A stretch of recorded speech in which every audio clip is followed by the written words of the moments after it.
What's up, Richard?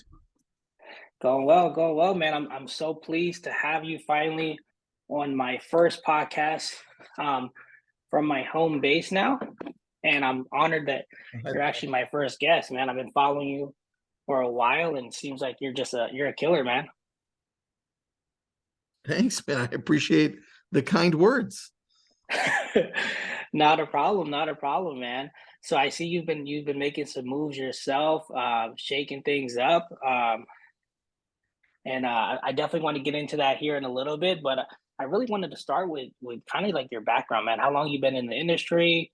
What what's been your focus? What's kind of led to it? So yeah, let's start there. Thanks, Richard. Appreciate it. Thanks for having me on. And I'm excited that it's your first podcast. Hopefully, I can set a good precedent for everyone else. I've started in real estate 18 years ago, and I was right out of college.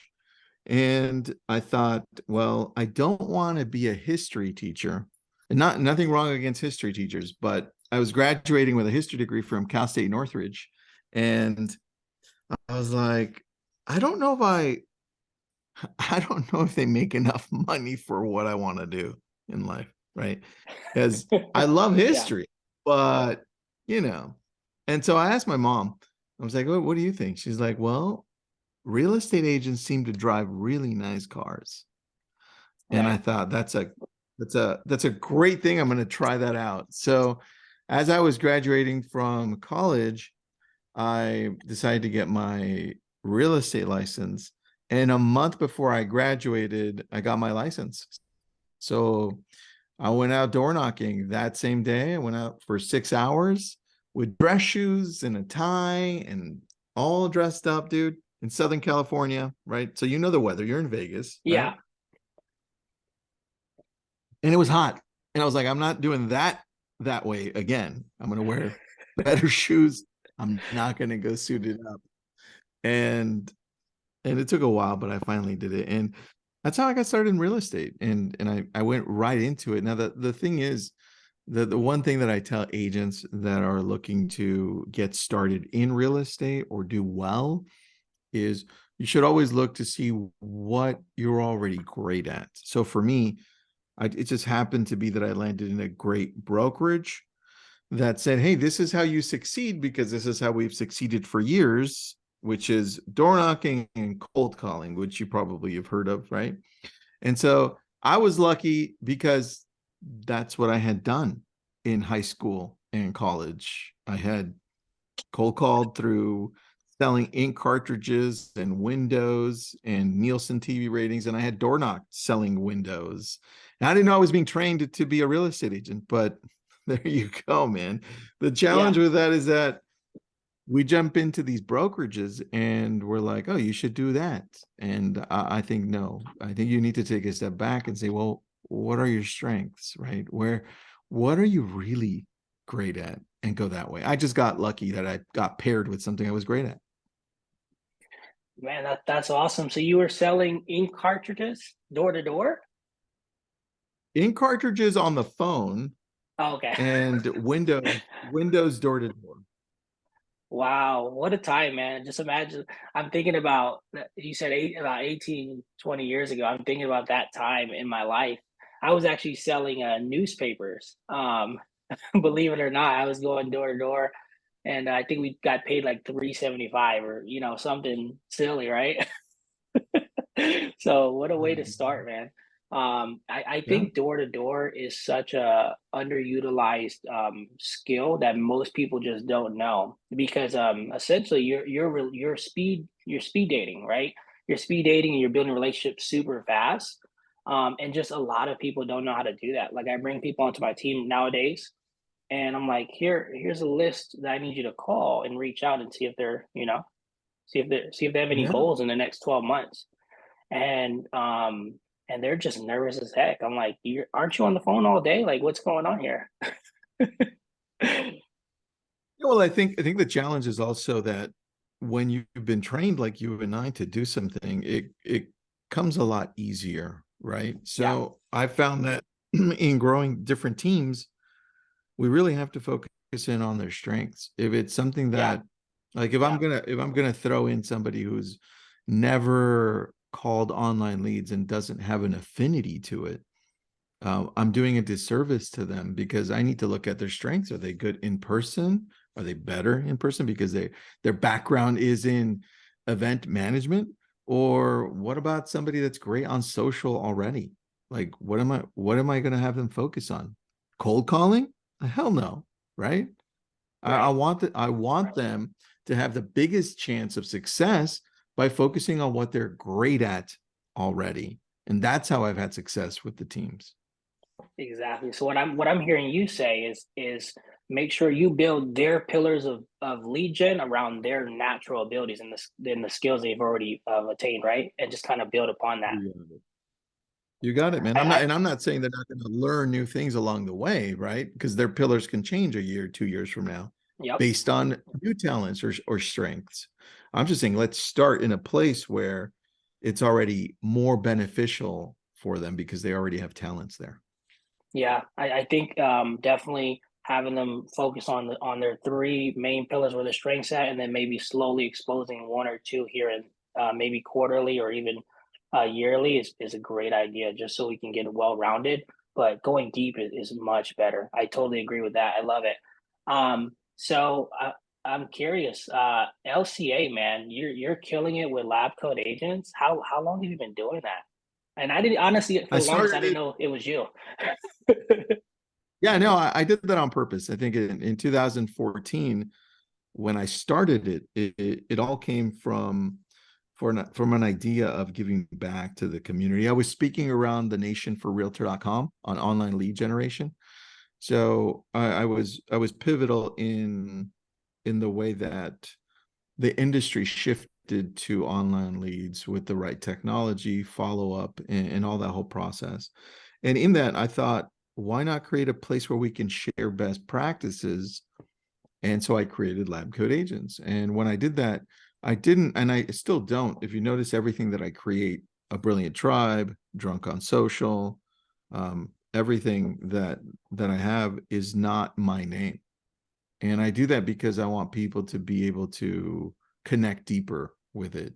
Right. It's not like the Tristan Ahumada show, right? It's it belongs to everybody. And so in that sense, when I created Lab Code Agents, I'm like, where can I where can we connect on? And it started with just online lead generation. And then from there, it took off because I brought in the right people to help. And they also believed in sharing in a community setting. And so then I started bringing in people that were great at door knocking, that were great at not just online leads, but social media as it was growing, or cold calling, or past clients, events. And then it just started blowing up. It was like, hey, I'm good at this. I'm good at that. Let me show you. And it just all came from a good place of contributing. And then it took a life of its own. And then I started connecting with amazing companies that wanted to come in and share their stories, right? Like Inman. Inman grabbed a hold of us really early on, so we became close to them. And then Facebook reached out to us after watching us on stage, and it's like, hey, you guys are doing Facebook lead ads, or you guys have a Facebook group, and then we were the ones that created the Facebook advisory board for real estate for the nation. So we became really good friends and consultants with Wow. Facebook. And then it just grew from there with other opportunities. I had tech companies reach out to me and say, hey, you have a large group. Well, what if we work out something where we give you equity of this company and you can promote us? And I'm like, that sounds like a good deal to me. Let's do this. So we Yeah. we tested out a lot of things in the industry as it was growing and as it continues to grow. And so I'm at the forefront of a lot of that because I wanted to give back without expecting a single thing in return. Yeah. So the big thing I'm hearing from you right now, man, is it's something that I value close to my heart as well. And it's really coming from contribution and just really giving. Just being a give first and just providing value without really expecting anything. Um and I'm curious, where does that belief come from? Because for me, it really is for my faith and just how I grew up. Um, that's the type of person I just always want to be. Let me just keep providing value, keep providing value. Let me give contribution, and that's just how I like to run my life, my business, everything. Like Christmas, I don't need anything. Don't buy me anything. Like I'm good. I just want to see everyone else happy. Let's see them open their gifts. Is that how you are, or what? Where does that mindset come from for you? It's definitely from my parents. It's where it started from, right? And then as I grew, definitely from what I was watching, and also from what I was listening to. So partially my faith as well. And then as I continued to grow, what I was reading, and then who I was associating with, and so slowly and slowly, it just started to build on that.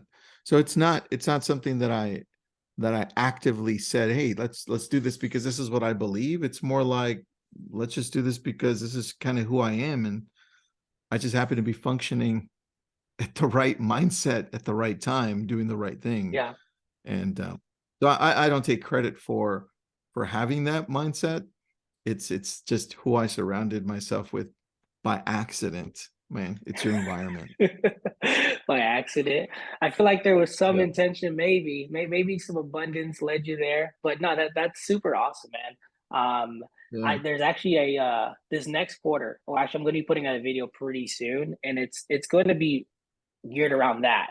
Um, they say your top five people around you develop, are going to dictate what your outcome is going to be. So my post is going to be who's your top five, and so Mm, well, first, what's your vision, and does your top five support that vision going forward for this next year?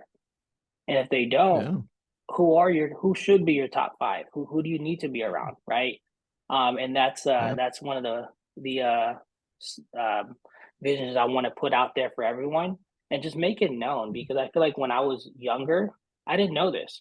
Like yes, I heard, hey, your net worth is your net worth, but I didn't like realize it really was that until like I started getting into real estate and learning from mentors, being around higher producers, and then it kept scaling up as I started masterminding with greater individuals, greater entrepreneurs, greater realtors. They shared these mindsets and enabled me to really grow, because they're like, hey, this is the thought process you need to have. This is really the mindset you need to have. This is the environment and platform you need to be surrounded by. So that being surrounded by the right people, I feel is more important than having the right goals. If I don't know if that sounds weird, but I feel like if you're around the right people, you're gonna adapt to who they are more than what your goals are. Yeah, that really was where it stems. That reminds me of something. Hold on, let me see if I can find it really quick. I know I wrote it down here on one of my notebooks, so hold on. You brought up something that, here it is. So I was actually in the process of coming up with, I write a lot, and I write a lot of the newsletters. I've got like a newsletter of 200,000 people that I send out Oh to. wow. And I also run Success Magazine, right? So I have to always surround myself with good people. But there was an idea that I was developing along the lines of what you're talking about. And I'm like, it's not just, although it does start with the people you surround yourself with, it goes a lot deeper than that. Yeah. And here it is. And I thought one thing that we need to do is have an audit of your environment. Like, audit your environments if you can weekly, right? And I know it becomes a challenge because we have other things, but at least yearly, which I think is too long. If you're going to It's do way it, too try long. to do it. Quarterly at Try to least, do it minimum. weekly.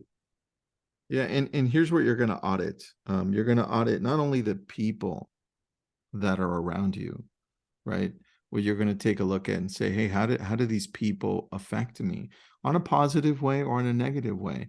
And if you're looking at a negative way, say, wait a second, did they challenge me to become a better person because they challenged a belief is actually good? Or did they challenge me in a way that's actually negative because they're putting me down, or they just have a victim mentality, right? So it's important to take a look at the people both good and bad. Number two, the books. Did you even read? Like, what does this look like? Right? There's books is another way you can associate with greatness, present greatness, and our past.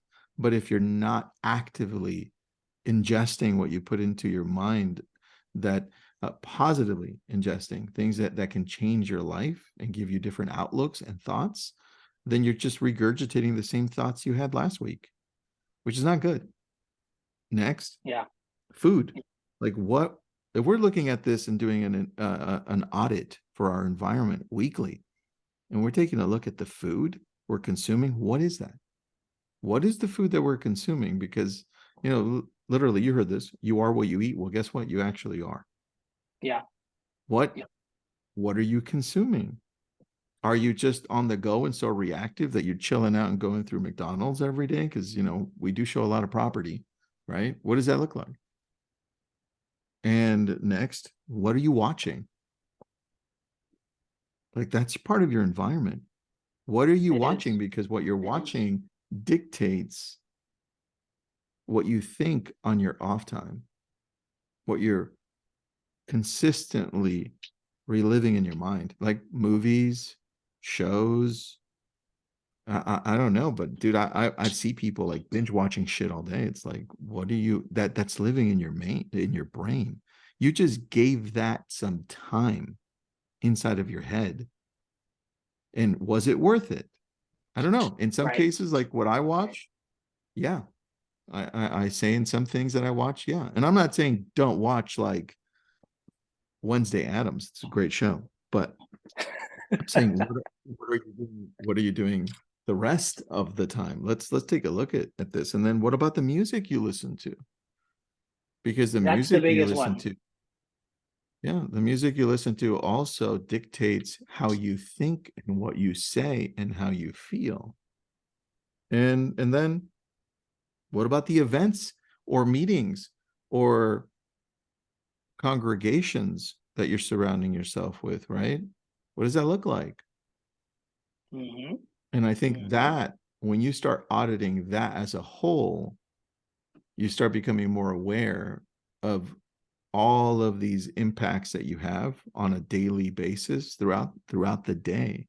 And you're like, got it. Now I understand why I haven't got to where I wanted to get to for years, because I'm the one sabotaging my life, right? I'm just reactive and I haven't taken the time to live the current life and be present at a lot of the day.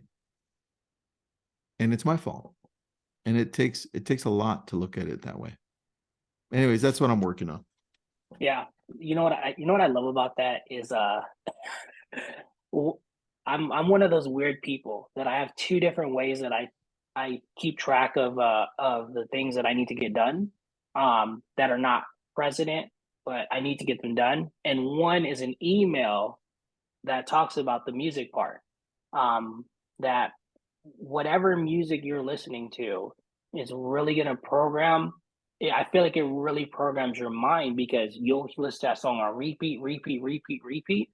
And I don't want to go down a rabbit hole of anxiety and depression, but like if you listen to R&B in the 90s and 2000s, it was like, don't Mm-hmm. leave me, right? It's like, don't leave me. I need something, and that's all it was surrounded by was all types of Yeah. depressed emotions, right? And it Mm-hmm. sounded good, but man, you just literally program yourself to be depressed because all you're thinking about Mm-hmm. is, what's going on with my life, right?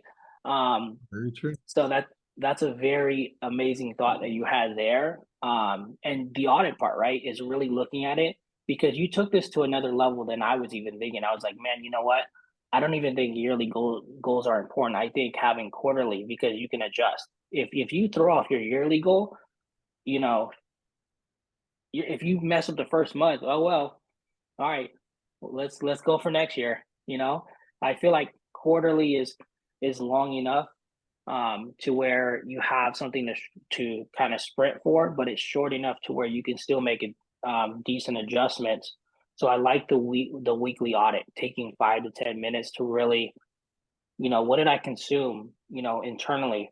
from food? What did I consume in my mind, right? Because I feel like the mind leads all. Um, who are the people I was surrounded by? My energy is super important.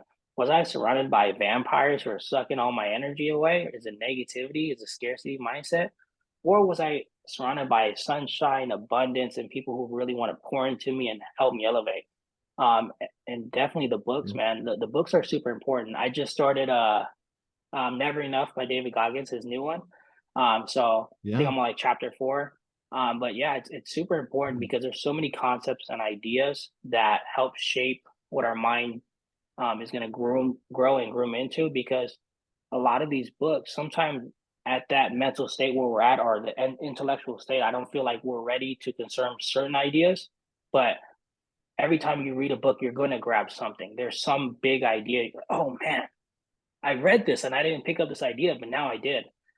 So that's why it's Yeah. important sometimes to run through books again. Um, and maybe Very true. I think doing 1 to 2 a month is really good. I'd love to do four. I'm just not at a leveraged place yet to do 4 a month, but two is good right now. It's How many great. books do you do? I do more than that, but I went to law school, so I Oh had to yeah. they I had to be like trained to read briefs and retain information for a long time. So I would I would say if you're reading 1 to 2 a month and you're doing your best to retain the information and really try to implement things from the books that you're reading, you're doing more than enough. The point is just to get 1 to 2 in there to be able to do it right, man. And I don't think Mhm. many people even get through one book in a month. And they open it and then they don't finish it. It's like the first chapter and then that's it. And that won't do anything for you. No, it really won't. For me, in books, I think it's just really grabbing the concepts and then applying them. Because I feel like you Yeah. can read them, but if you're not applying anything, then you're kind of wasting it. So yeah, Yeah. no, I'm definitely there with you. So cool stuff, and this is exciting. So I know what time do you have to be done, just so I can make sure that I have a hard stop at a certain point. Dude, we can go for about 7 more minutes, so we're good. Okay, awesome, man. So I was recently with Keller Williams, and I just moved over to EXP, and I understand that you might have done something similar. Is that right?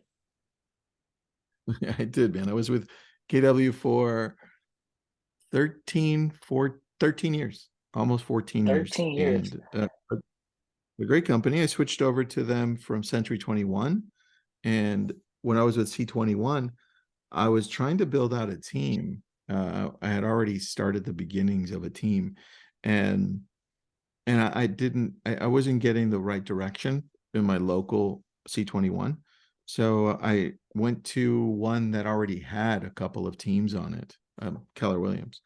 And then I learned how to structure the team through just being in the right environment, right? And that was amazing. And then from there I switched over to EXP because my longtime friend is the founder of EXP, is it Glenn Sanford? Yeah. So we met when he had 300 agents and he said, "Hey man, why don't you jump over to EXP?" And I'm like, "Dude, I don't know what the hell this is. It doesn't even make sense to me."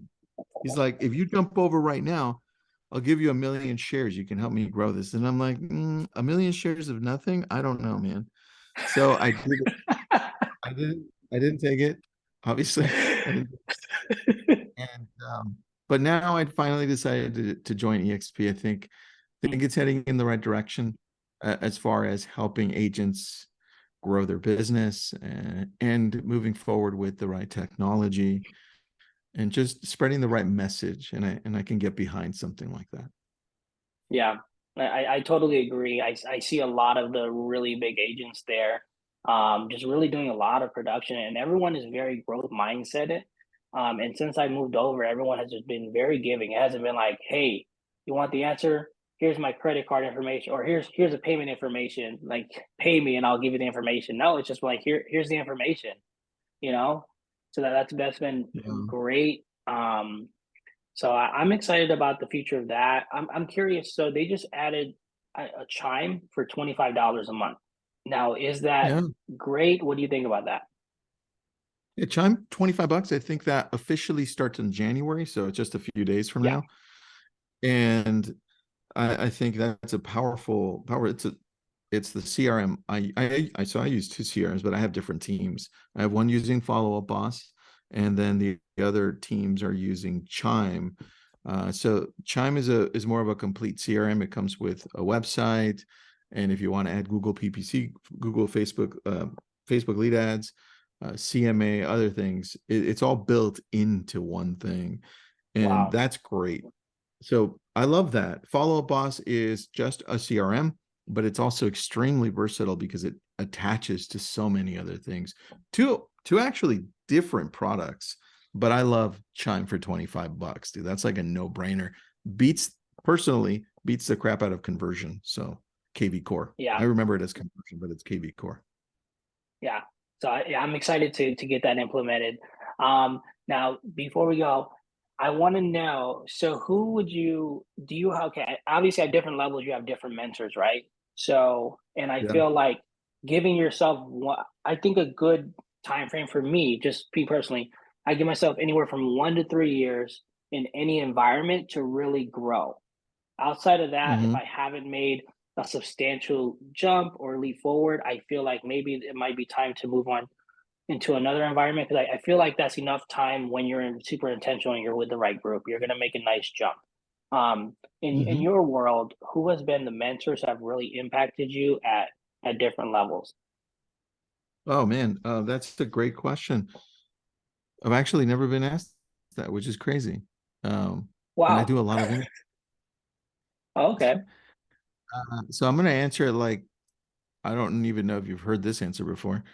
Um, I don't have a mentor. I did initially when I started in real estate, and that was one person that was placed with me to take me through door knocking, doing the listing presentation, helping me understand the dialogue that I needed to, and that was wonderful.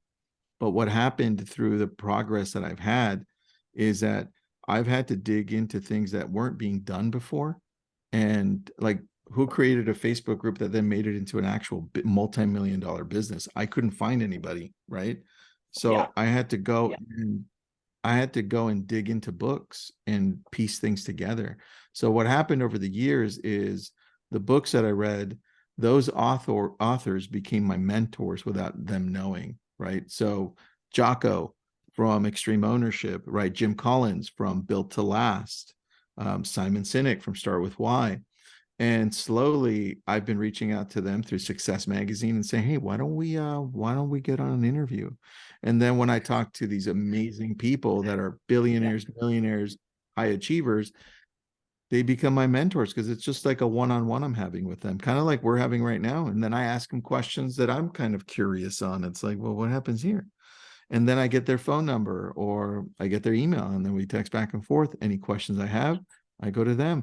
So it's a tribe of mentors that I've been able to read from, or in some cases talk to directly. That's my answer.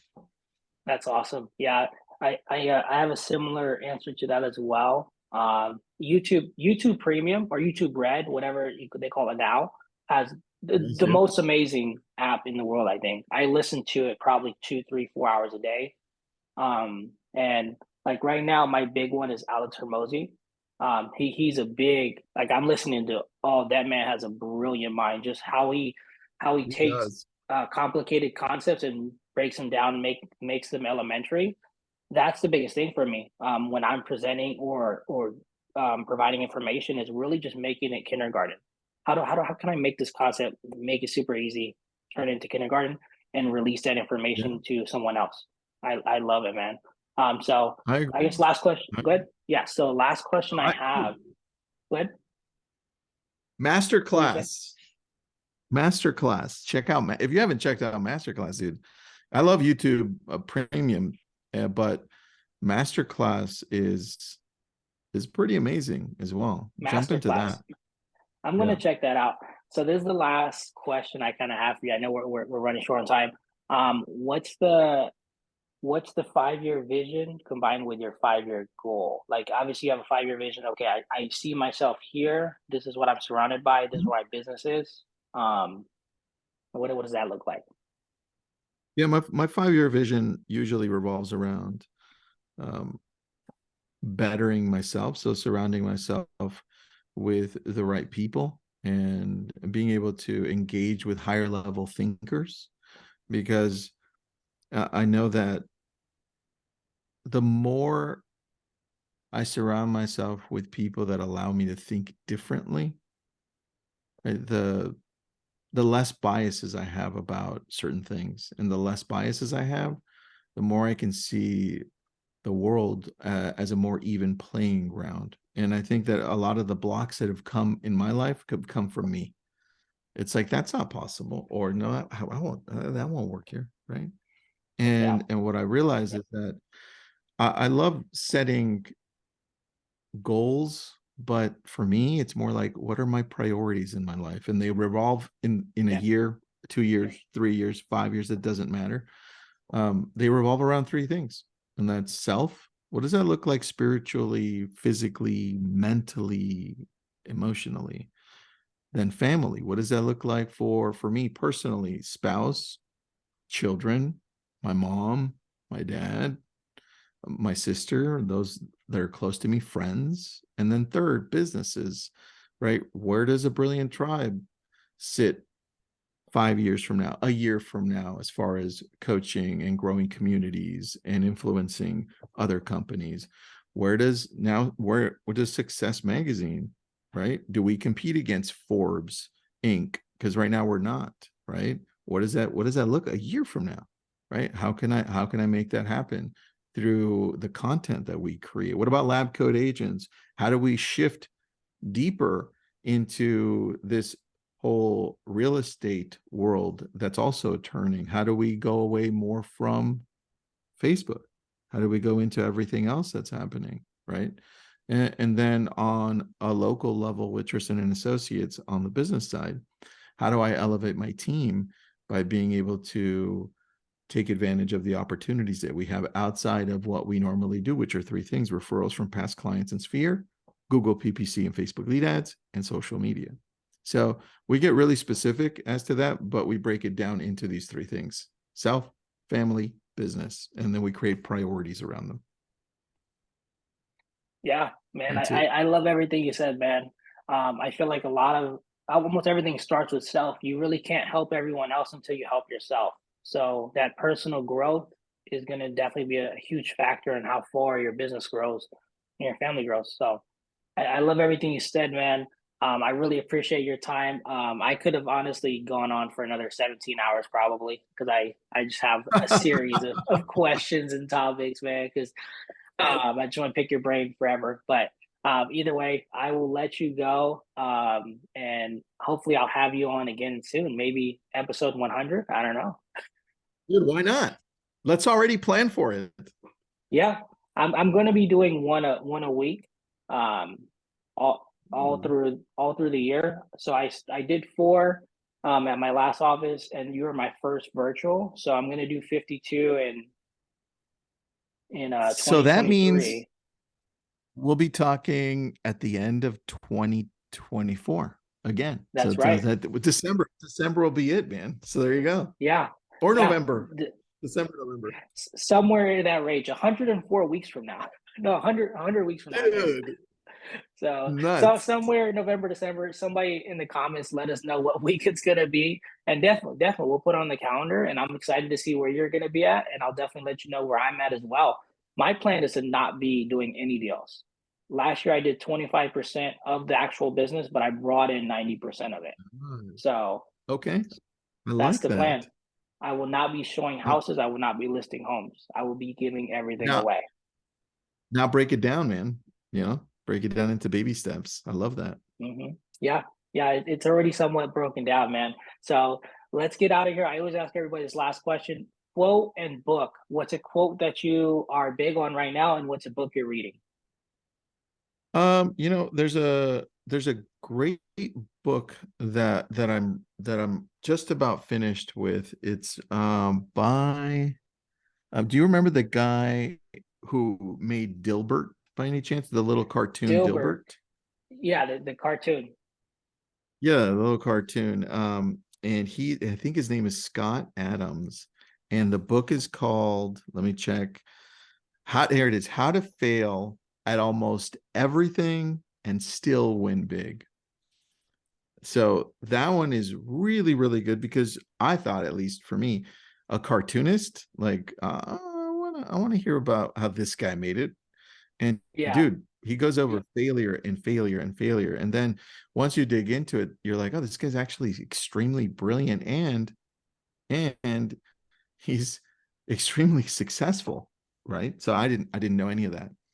And then as far as quote, I think I've been really thinking about stories and telling better stories online. And there was one quote that I really stuck with me. It's from the book How to Tell Stories, obviously.